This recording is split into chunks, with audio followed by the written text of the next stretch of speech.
What's happening, YouTube? What an interesting morning. So interesting. Strange, but educational. I had a great conversation with my man, James. Always a pleasure, brother. Are you kidding me? Chopping it up. Just two old motherfuckers that understand life the way it is. You know, for people who've had to live some life. My man James is a white cat, lives in Oakland. Know him from the tattoo shop. Great people, good family. Just getting it done on a regular, right? The struggle. And, you know, the both of us share a lot of common ground on life, just, you know, being hard sometimes, right?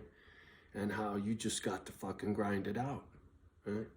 You don't have a choice. And, you know, recently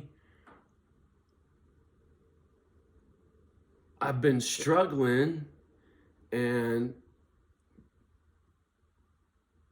I put all my shit on blast, right? And for me, I don't have fam, right? I don't have someone to fucking get at with all my fucking shit, right? When I'm just on one. When you're upset and you're angry, you know, when James and I both share these anger issues, right? Childhood bullshit makes an angry man, and we both share that, right? And so having that common ground, we have very fruitful conversations. And on the other end of that scale, I have narcissists. I got these motherfuckers, man, and they come in all sizes, shapes, and forms, but they all have the same fucked up problem in their dome. And I've learned to understand it much better now. When I first encountered my first narcissist, it was a motherfucker, man. It really, really fucked with me because my ego, right? My anger, they know how to fucking poke at the right fucking shit to get you all riled up, right? And so I've learned over time to just let it be, homie. Whatever, go do you. I'll do me. And it doesn't fucking matter, right? I know what I'm trying to do. Anybody that's been watching me long enough knows what I'm trying to do. And motherfuckers want to play games with that, right? They take sport in my big heart.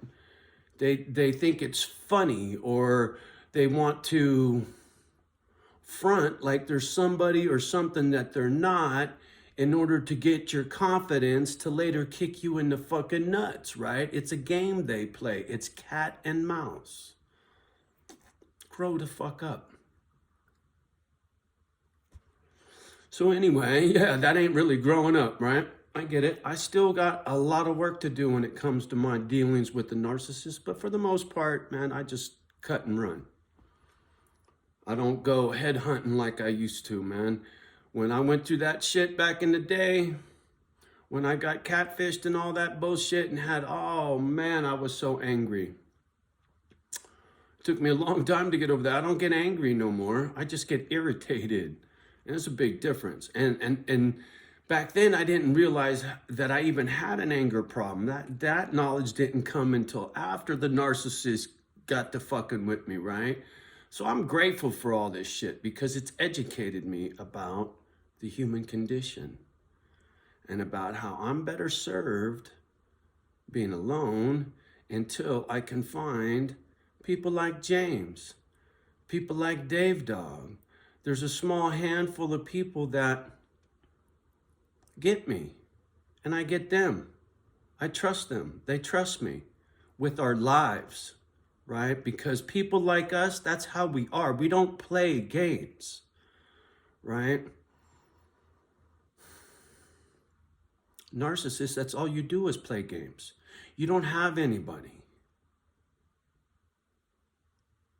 but your games, right? Because you're on to the next game. Once you get door slammed, you're on to the next game. Good luck for you. Me, I stick to myself. It's safer that way. You know, I'll let somebody get so close, you know, and then when you really show your shit, fuck you, you're gone. And I won't look back. Not on you. And, you know, just another lesson in life. I'm trying not to be too cynical. I try to still maintain my open arm policy for one and all until you prove otherwise, right? I try not to be bitter and keep everybody at arm's length, you know? Instead, I just ghost, and then I'm fucking everybody's, I don't have to worry about it because there's nobody to worry about, right? There's nobody in my life, then I don't have to worry about fucking with nobody. But I got to get past that. I need to get back to the real world once there isn't a booger flying around that'll fucking croak me. Fuck, man.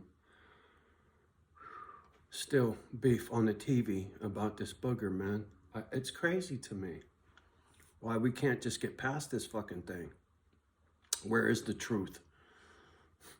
Maybe I already had the motherfucking booger for all I know, and I'm just talking out of the side of my neck because I never had no test.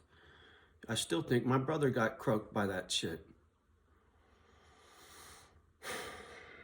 Anyway, I don't know, just sharing some in the moments with you, you know what I mean?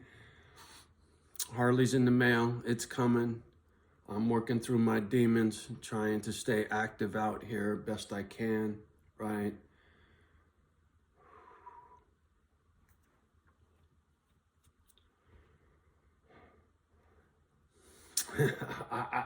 I'm trying to pick my words carefully here. There are a fair amount of people that watch this channel that haven't been here very long. And I'm like a little kid having a temper tantrum when I fucking say, fuck you too, but I ain't coming back. I must have done it 3, 4, 5 fucking times at least, you know? And then I try to get over it, and I try to push past it, and then I'll come back, and then I fucking feel like an idiot, and and I got the fucking, whatever. It's real, bitch. It's real, bitch. And you know who the fuck I'm talking to. It's real, bitch. The struggle is real, motherfucker. Fuck you. Please. Anyway, I just had to get that little out right quick. Oh, did you check my vintage attire? Check this. Does anybody even see what it says at the bottom? France on me. When's the last time you seen a zigzag hoodie? And you know what the tag? Yeah, this one's got a tag. You know what this tag says? Made in the USA, homie. I don't know if you could see it, but it's made in, this is old timey. There's probably a $200 hoodie in the fucking, in the vintage clothing market, right? Because when I bought this, you were a gangster if you were fucking in public about your weeds, because back then that'd take your ass to jail instead of walking into a fucking weed store and walking out with a fatty, right? You couldn't do that back in the day. Anyway, I just happened to look at what I was wearing on the screen. I was like, oh, it's my zigzag hoodie. I just tossed it on. I didn't even look to see what the fuck was on there, and I never looked down until just now. I crack myself up sometimes. Anyway, having a good morning.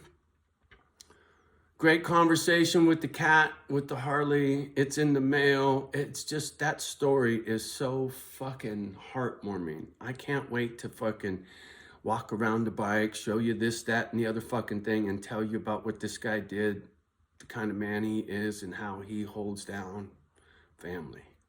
It's just, that story is just like, fuck, him and I were meant to fucking meet on the phone, you know what I mean?